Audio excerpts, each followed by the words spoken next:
Good morning, everyone. How are you feeling? Compared with evening. I'm feeling it. You're feeling? All right. That means something in your brain works at minimum.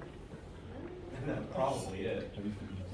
See, the mere partial understanding of life currently makes it worse. Oh no. To exist.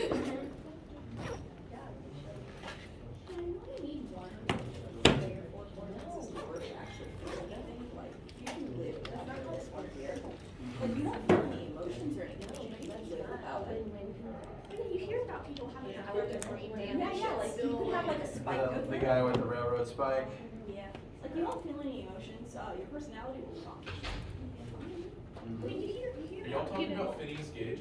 Yep. Yes. you hear about people Apparently. having large sections of their brain removed and being okay, or like being born with only half the brain. That is true. Also, like, if you have seizures, one thing they'll do if they're really bad is they'll cut the part that connects the two parts of your brain. I mean, lobotomy. That thing we don't do anymore. They still do this, this is different. Okay. First off, they don't go through your nose. Okay. So like brain surgery, the part that goes like in between, that corpus callosum, I believe. And it forces the seizures to stop because you don't have the connection anymore. And then you Okay. also, like, you can't, like, if you see something in your right eye, you can't then write it with your left hand. Or, no, you have to write with your left hand because they won't, like, coordinate. So you can't, like, cross-coordinate. Suboptimal, but it's probably better than seizures nonstop. Depending on the individual. Yeah, it depends on what your priorities are. Right. You can't say what you heard, but you can't write it. It's like, Completely lost my train of thought there.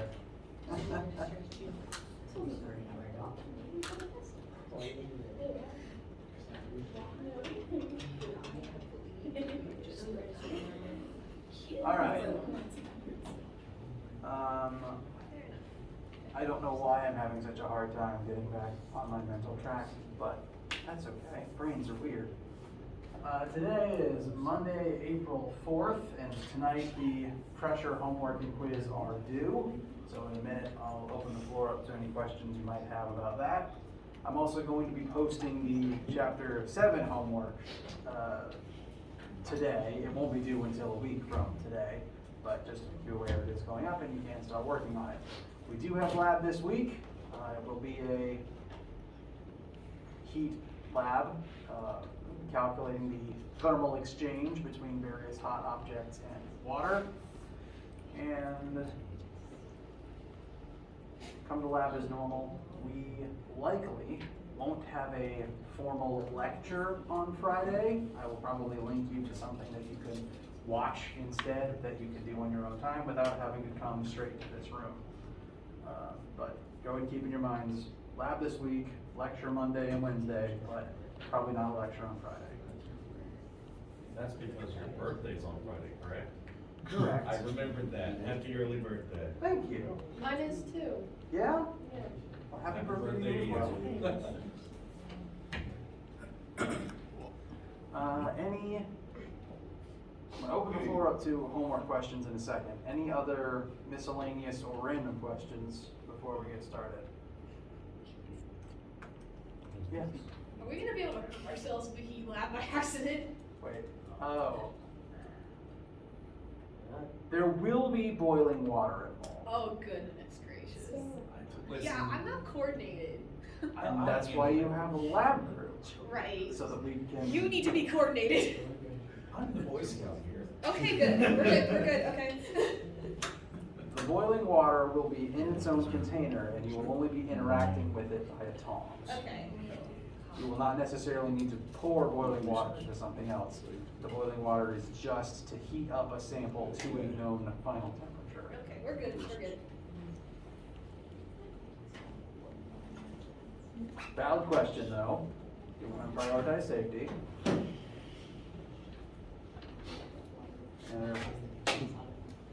All right, so questions related to homework and quiz. Yes, sir. I have a question in the third question of the quiz. quiz, third question. I think I've gotten an email or two about that one as well. Yeah, that one was difficult. There is in the second question. Like, is the flow speed and duration one? Is blah blah? What's the pressure difference? I can't figure it out. All right, so it's a quiz question, so I'm not going to show it on screen. I also want to apologize because when I launched the pressure quiz, it was using the wrong settings. So if you've tried to retake it and it didn't let you, that's because I had the wrong settings activated. I have since changed it to where you can retake it as normal to try it again with new numbers. So if you encountered, you wanted to take it again but weren't able to, you are now, and I apologize. Now the particular question is, I believe it's the one with the narrowing pipe. Okay, so we know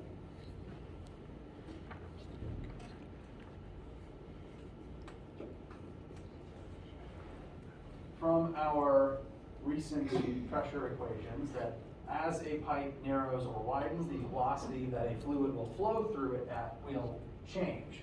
Namely, if the pipe is wider, the velocity will be slower, and if the pipe is narrower, the velocity will be faster.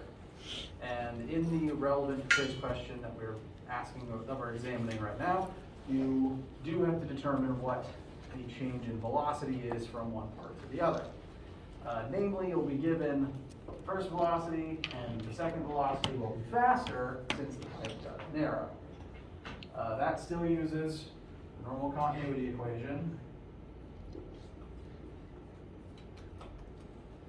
And you will be asked from point A to point B, does the speed increase, decrease, stay the same? As the pipe narrows, the speed does increase. But interestingly, and this is a separate equation, even though the velocity increases, the pressure actually does go down. The pressure in the pipe does go down as the velocity rises. We can mathematically prove that with Bernoulli's equation. We just have to set it up in a specific way. Because this part is only one part of the quiz question.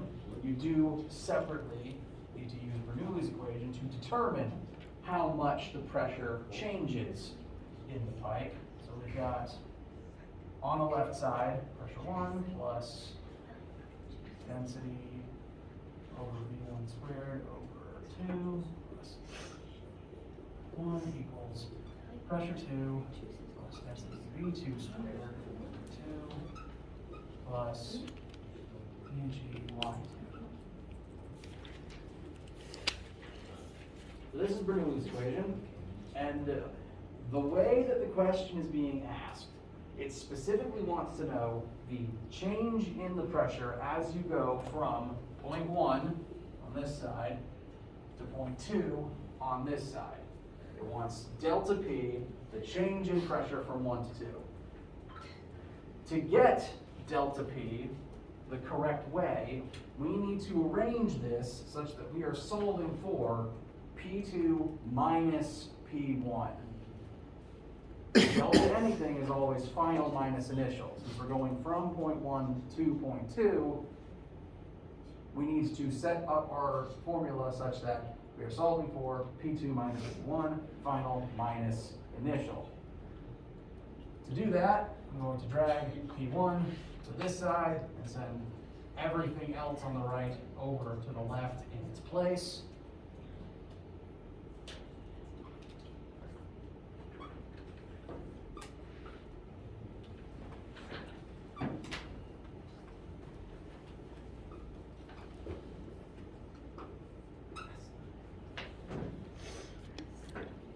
We brought P1 from the left to the right, so that we now on the right only have P2 minus P1. That is going to be the change in pressure, delta P, it's always final minus initial. And then we've sent these other two terms from the right over to the left so that we can solve for P2 minus P1. This will ultimately give you a negative answer. The chief actually does care about the negative this time, interestingly. Question? So this might just be like this question specific, like the numbers, but doesn't the row GY1 and the row GY2, don't they like cancel each other out? In this case, they will, since the Yeah. pipe doesn't really change height. I just wanted to make sure that still, like, that made sense, cause like, I was like, I think they cancel out, but I wasn't. They do cancel out here. You are right, very astute observation. Since the pipe doesn't really change its height, doesn't really Right. change like its level within Earth's atmosphere, That makes the sense height in is the this case, same, right. so those two terms are the same and just cancel out. Okay, so if there were different heights, they wouldn't cancel out, that would be more important to the, Correct, like on the, I think it was homework question, Yeah. aggregate 10. okay. But here, same height, they'll cancel out. Only the change in velocity is what's directly affecting the pressure here. Okay. And since, if you set it up this way, we know V2 is going to be bigger than V1. Because as the pipe narrows, the velocity rises. All we have left on the left side now are the velocity terms, and the liquid density doesn't change, so it's just constant density times V1 squared over 2 minus constant density times V2 squared over 2. Since V2 is bigger, you have a bigger negative term than this positive term. This is guaranteed to generate a negative answer in this situation. So even though the velocity of the fluid increases, the pressure actually drops as the fluid speed increases, as long as it's caused by a change in the pipe size.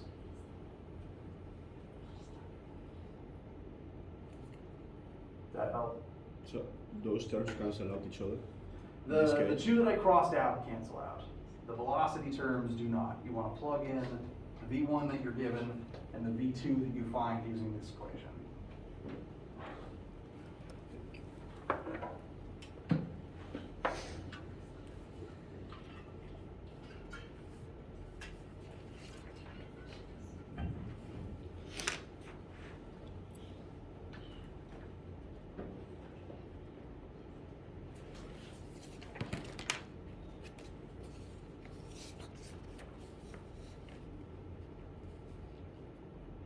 Any other homework or quiz related questions at this time? Yes?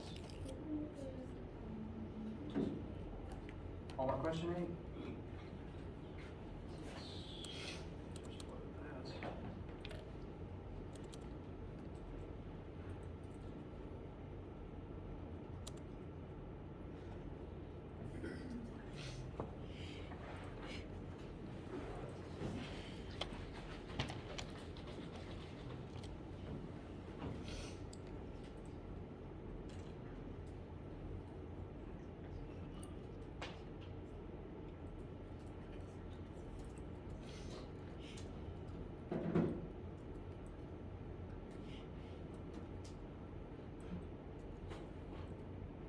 All right. Now, I believe I go over this one on Friday or Wednesday of last week? Okay. Is there anything specific that you'd like me to mention, that you'd like to ask about? Or if not, I can just try to show the general setup again. I've tried doing it a couple times, and every time I have a whole version error. So Mm. I tried it again, and it's just,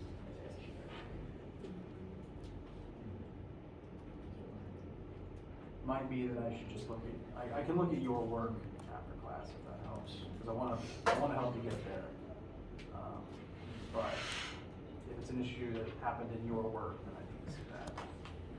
So, after class, I can take a look at that, we can figure it out. Will that help? Okay. Anything else at this time? Okay. One thing to keep in mind that I did notice a few times is people ask some questions over the weekend.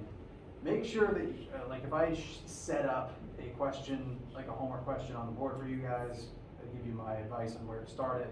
Make sure that you are swapping out my randomly generated numbers for all of your randomly generated numbers. I've made the mistake once or twice of not swapping them all out if I'm helping someone work things out. And occasionally, if you miss one of them, then that's gonna interfere with your whole answer, even if your work is technically correct. So So just one thing to keep in mind. At this time, let's continue with heat and thermodynamics so that we can talk about we've talked about the temperature conversion formulas. That's something that you've dealt with in the past. Today, we're going to go over a potentially new formula that will be very useful for today's lab and for an understanding of heat and thermal in general. But first, we'll start off with a question. Let's make sure that you can do the temperature conversions successfully. Two quick temp conversion questions. We have 80 degrees Fahrenheit, please convert that to Celsius, and 25 Celsius, please convert that to kelvins.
Any answers thus far? I'll show my work in a second. Yes. 80 Fahrenheit are 26.6 degrees Celsius. Very good. So about 26.6 repeating Celsius for the first one. And what about the second one? 298. 298. Very good. We have the formulas over here. And some quick notation for my calculation right now. I actually started from the Celsius to Fahrenheit to show that the two formulas are the same thing. The Kelvins one, you don't necessarily need to memorize either of these. You have your formula sheet, you have your notes, but the Kelvins to Celsius equation, just adding or subtracting 273 is a good one to keep in mind because we're going to be dealing with Kelvins a lot. And well, most normal temperatures aren't reported in kelvins, so converting things into and out of kelvins is going to happen frequently. Don't have to memorize it, but if possible, if you can keep the number 273 easily accessible in your brain, that'll be handy for this particular couple of chapters. So, temperature is how we measure relatively how hot or cold something is. If you touch something that is at a higher temperature than you, that means that its atoms have more energy than your atoms, and thermal energy will flow from the hotter object into the colder object. Sometimes the colder object is you touch something that's warmer, you feel hot because thermal energy enters your body, and that's what your temperature receptive cells in your skin respond to. Conversely, if you touch something that's colder than you, at a lower temperature than you, your atoms have more energy than it, thermal energy will leave you, and that is the sensation of coldness. But, well, hang on, let me make sure I'm mentioning these in the right order. So let's talk a bit about thermal energy itself for a second. We've talked about forms of energy before, kinetic, gravitational potential. All forms of energy can be measured in joules, and that's primarily the unit we're going to be using for thermal energy as well. We can describe the amount of energy entering or exiting something as 10 joules, 100 joules, etc. You're able to convert work and kinetic energy into an equivalent amount of thermal energy if you try hard enough. For example, an electric heater is a machine designed to take some number of joules of electrical energy and turn it into the same amount of thermal energy. So we'll be using joules to measure thermal energy. As before, calories is another commonly used unit of energy, and you can use them to describe thermal energy as well. In fact, I think the unit of calorie was first invented to describe thermal energy. Yes. 1 calorie is the energy needed to raise 1 gram of water by 1 degree Celsius. So, despite having that very metric origin, it's weird that joules went on to become the more frequently used metric unit.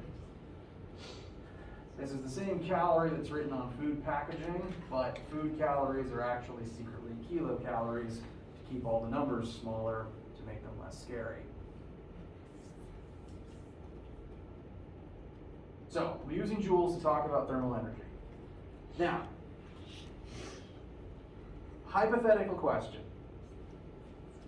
Let's say that it's a little larger than it would normally be, but let's say, for example, that we have a very hot cup of coffee. This was just boiling hot, just poured into this mug. It is at a very high temperature, 100 Celsius, just coming out of the boiler. The human body tends to be not quite that warm. If you touch something that's boiling hot, it feels hot because it's at a higher temperature than you. So, this cup of coffee, despite being smaller than a human being, is at a higher temperature than the human being. My question to you is, between this hot cup of coffee and an average temperatured human, which of those two things has more thermal energy in it?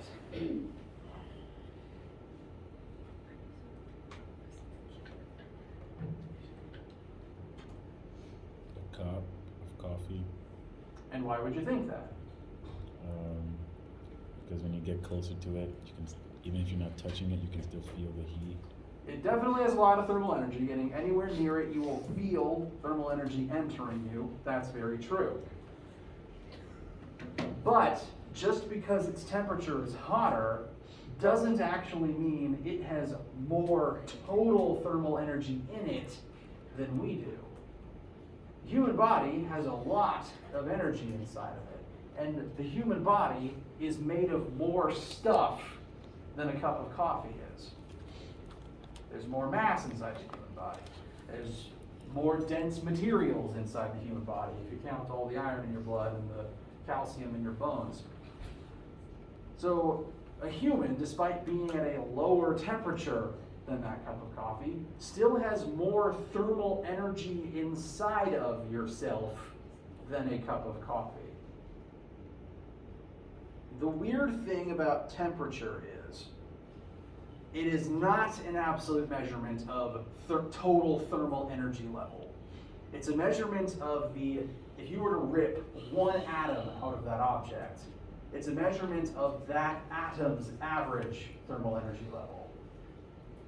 So, again, hot cup of coffee compared to my body. If you just examined one random atom between me and the hot coffee, of those two atoms, coffee's at a higher temperature, so that coffee atom would have more energy than my single atom. But all the atoms across my body combined have more energy than all the atoms inside the coffee, because there's just more atoms in the human. For example, similarly, if you have 1 cup of coffee at a certain temperature versus 1,000,000 cups of coffee at the same temperature, even if they're all the same temperature, there's more thermal energy here because there's just more stuff here. It takes, like if it takes 400 joules to raise the temperature of 1 cup of coffee, it would take 400 times the number of cups of coffee to raise this amount of coffee's temperature.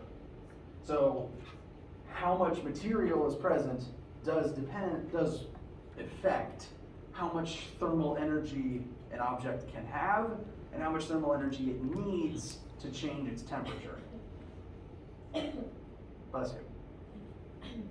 Question? Could you go back to the last slide? Yes.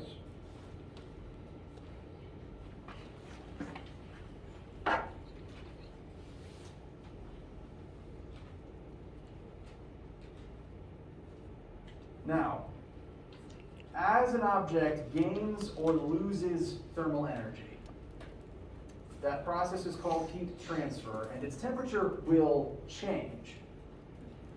Now, the question, a valid question though, is by how much will its temperature change?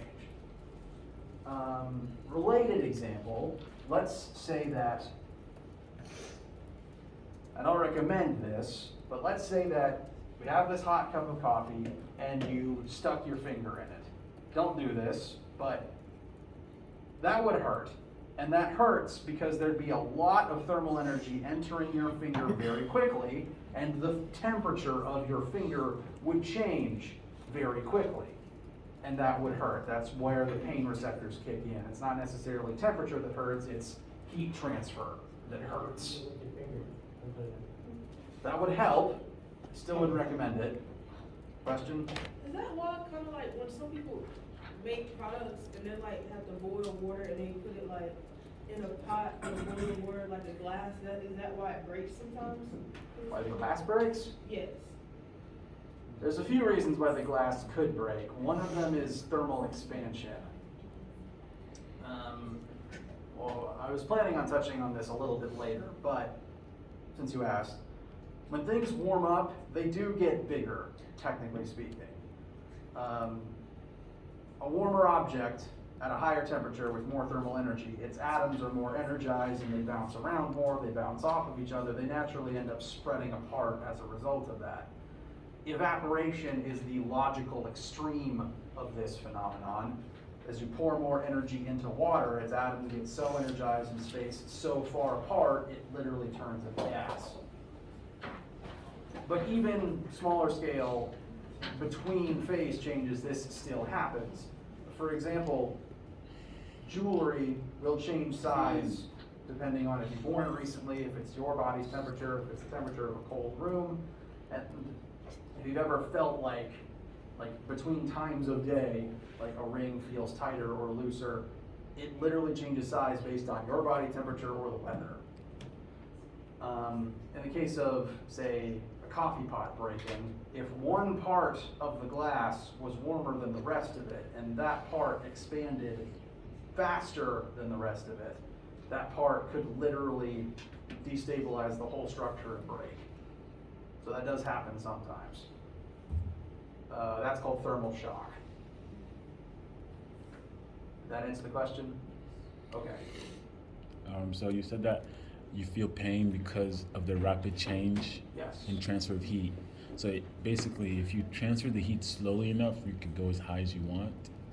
There's still an upper limit to what a human can withstand, but the slower it happens, the less uncomfortable it'll be. It's kind of like the analogy, a frog doesn't know you're boiling it alive until it's too late.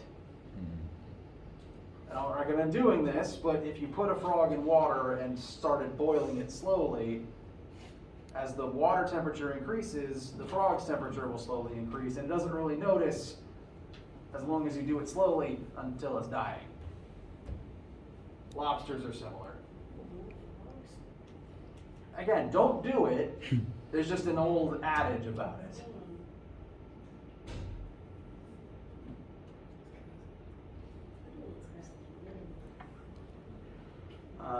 So, rapid transfer of heat is what hurts. So if you stick your finger in the cup of coffee, that is painful because your finger doesn't actually have that much mass in it, relatively speaking. It'll change the temperature of just your finger pretty quickly. But if you were to say, take that hot cup of coffee and dump it on an iceberg, would it change the temperature of the entire iceberg very quickly? No, the iceberg has a whole lot of mass. It takes a whole lot of thermal energy to melt an entire iceberg. So, how an object reacts to temperature changes, reacts to thermal energy level changes, depends on the specific object. This concept is summarized with the specific heat formula. We're going to talk about each part of this. But first, new variable time. There's two of them in this formula, actually. Q, uppercase Q, is commonly used in physics formulas to represent heat or thermal energy flow or thermal energy content. A Q in a formula means thermal energy, usually as it flows from one object into another.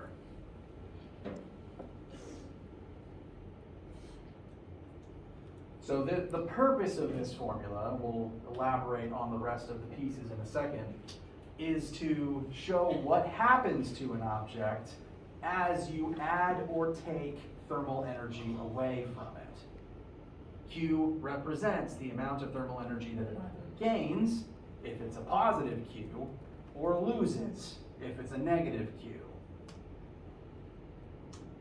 So, the purpose of this formula is what happens to something as you change its thermal energy level. This specifically only refers to changes in thermal energy level. This formula is not used to determine total thermal energy level, just change in thermal energy level as something's temperature changes. So, as you add or take thermal energy away from something, its temperature is going to change based on two main factors. One is the mass of the object. Like I said a second ago, a whole iceberg is very big. It has a lot of mass. It's going to take a lot of thermal energy to change the temperature and eventually melt the whole iceberg. Versus just one finger has a lot less mass, so one cup of coffee can successfully change its temperature pretty quickly. So, the more mass something has, the more resistive it is to temperature changes. It takes more thermal energy to change the temperature of something with more mass. The smaller something is, the easier it is to change its temperature. The second thing that affects how much energy it takes to change something's temperature is this new constant introduced here today. It's a lowercase c, or I guess the case doesn't matter because we don't use c anywhere else. This refers to an object's specific heat constant.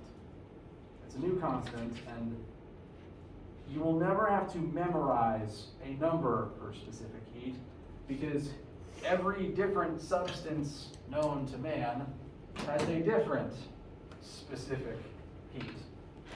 It's not just the mass of the object that determines how it changes temperature with energy. It also depends on what it's made of. I would like you to cast your mind. I'm going to try to bring up a specific example of where this comes up in your common life. Think to summer, a hot summer day. Maybe you're going to the pool, the beach, insert body of water here. You arrive at your destination, and upon getting out of the vehicle to go towards the desired summer activity, you end up touching a few different things that have been exposed to the same summer sun all day. Now, when something's in direct sunlight, it's gaining thermal energy from the sunlight. And as long as it's all in the same amount of light, it should be gaining the same amount of energy over time. So the concrete, the grass, any stray pieces of metal, and the water, they're all under the same sun. They're all gaining the same amount of thermal energy every second from the sunlight.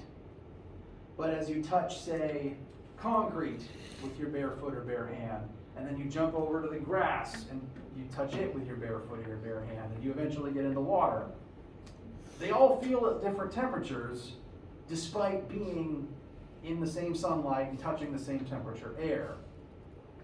That's because what they're made of affects the rate at which their temperature changes from getting the same amount of thermal energy from the sun. For example, on this list, I know concrete is rocks, but rocks are secretly made of metal.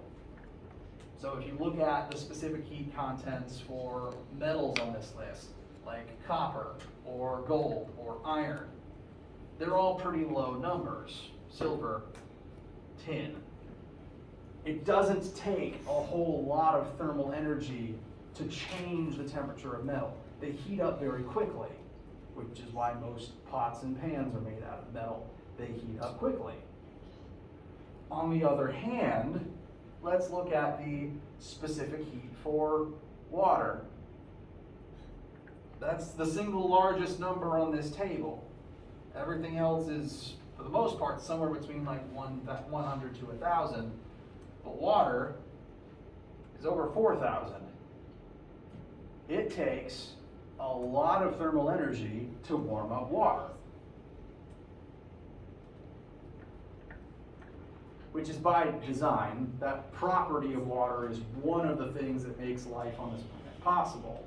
The fact that water heats up slowly is why you want to go to the pool or the beach, because as it sits in the sun, it doesn't start boiling immediately. It stays cold, which again is good, because if water boiled easily, the sea would evaporate from the sun, which happens on some other planets with less atmosphere. So, not just how much material, but what it's made of determines how much energy it takes to change its temperature. Metal takes less energy to warm up than water does, so metal heats up quickly. Same with rocks. Yeah, metal and rocks, they're secretly made of the same things.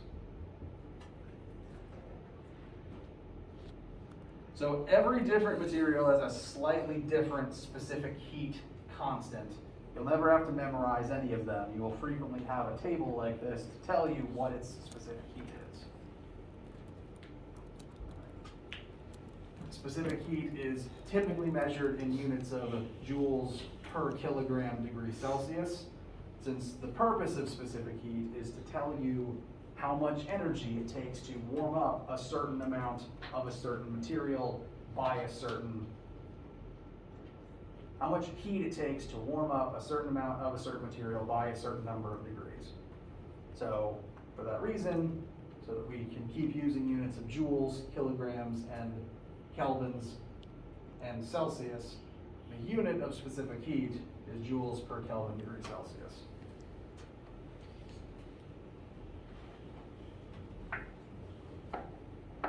Any questions so far?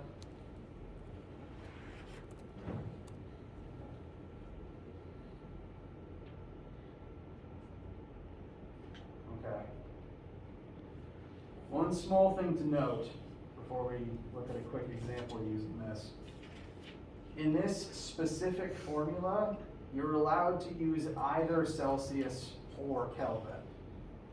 The reason for that is this formula specifies delta T. This is change in temperature. And the change in temperature for Celsius is the same as the change in temperature for Kelvin. Since the two units are the same size,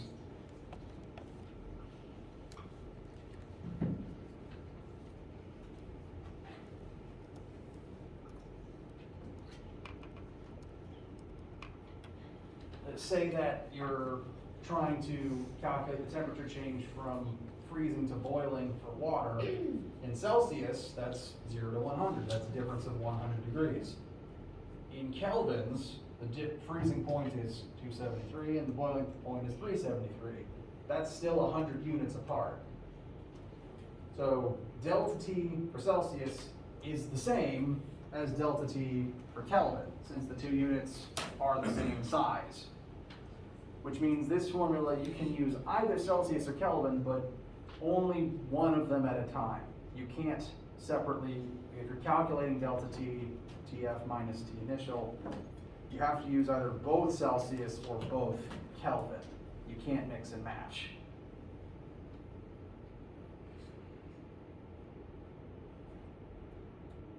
For example, quick sample question before we break for today. Let's say that you are a metallurgist, that is a material scientist that specializes in the properties of metals. You are heating up a specific sample of metal from 25 degrees Celsius up to 770 Kelvin. We know that the material here is lead. How much thermal energy does it take to accomplish these feats? So to calculate this, we have our new formula. Q equals mc delta T. Q is what we're solving for. We want to know how much thermal energy this process takes. We do know M. We're told 100 grams of material. We do want to turn that into kilograms. So 100 grams is 0.1 kilograms. Next, specific heat. We were told this is lead. So we can take that information, go over to our specific heat chart, look at the entry for lead, 128 joules per gram degree Celsius. So we plug in 128. Lastly is change in temperature. It ends at 770 Kelvin. So we need to subtract the initial temperature from that. And again, you can use either Celsius or Kelvin, but the 2 temperatures you plug in have to be the same unit. We are not allowed to plug in 770 minus 25 because those are different scales. So we would either need to convert 770 in Celsius or 25 into Kelvin first.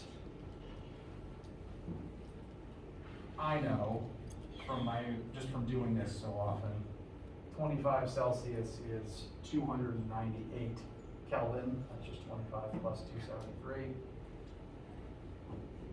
And this can then tell us the amount of thermal energy required to warm up that piece of lead. Note that if this was a different material than lead that had a higher specific heat, in fact most things do, lead's very easy to heat up, it would take more thermal energy to accomplish the same temperature change.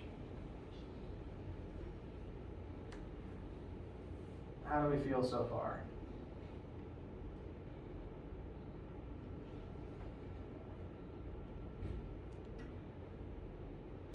It's okay to not know what questions you have if this is completely new material for you and you're still processing it. We'll break here. We'll talk more about this and related topics on Wednesday. This is the thing that we'll be doing in lab this week, so keep your notes handy for whenever you have lab. Let me know what questions you have. Finish up the pressure homework tonight, and have a wonderful day.